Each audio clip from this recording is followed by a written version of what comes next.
Madalas po natin sabihin na ang pagtaas ng presyo ng langis ay bunsod ng gulo sa ibang bansa na wala tayong control. Pero ang totoo, ang krisis na ito ay hindi lamang external problem.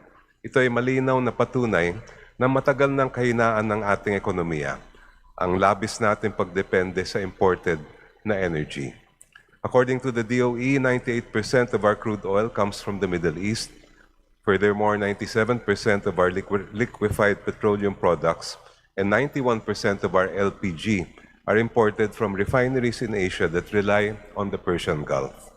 Because of this, our country is at risk whenever there are supply disruptions or price swings in the global market. Bilang tugon, naghain ng akbayan ng mga panukalang batas at resolusyon upang agarang tugunan ang krisis.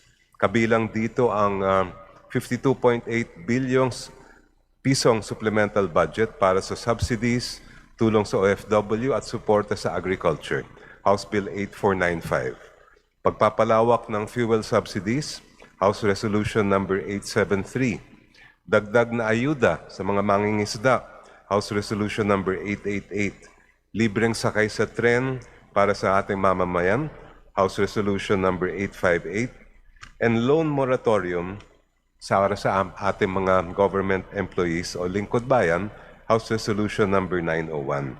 At panghuli, mas matibay na proteksyon para sa OFWs na nasa gitnang silangan, that's House Resolution number 860. Ngunit hindi tayo dapat huminto rito. Huwag tayong pumayag na tuwing may gulo, wala nang ibang magawa ang kapwa natin, mga Pilipino, kundi magtiis at magdusa. Filipinos are resilient, yes, but resiliency can only go so far. We must match that resiliency with the right support and long-term solutions.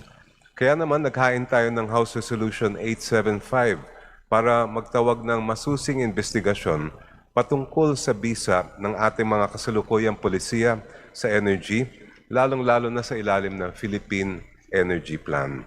Kinakailangan suriin kung sapat ba ang ating energy diversification, kung sapat ba ang bilis ng pagpapaunlad ng renewable energy. We passed the Renewable Energy Act way back in 2008. Why are we moving so slowly in that direction? At kung tunay bang napoprotektahan ng ating mga polisiya ang mamamayan laban sa global price shocks.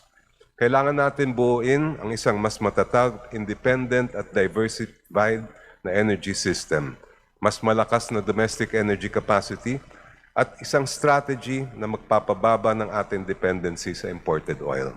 But one last thing, Mr. Chair, sa krisis na ito, iba-iba ang tama sa bawat sektor.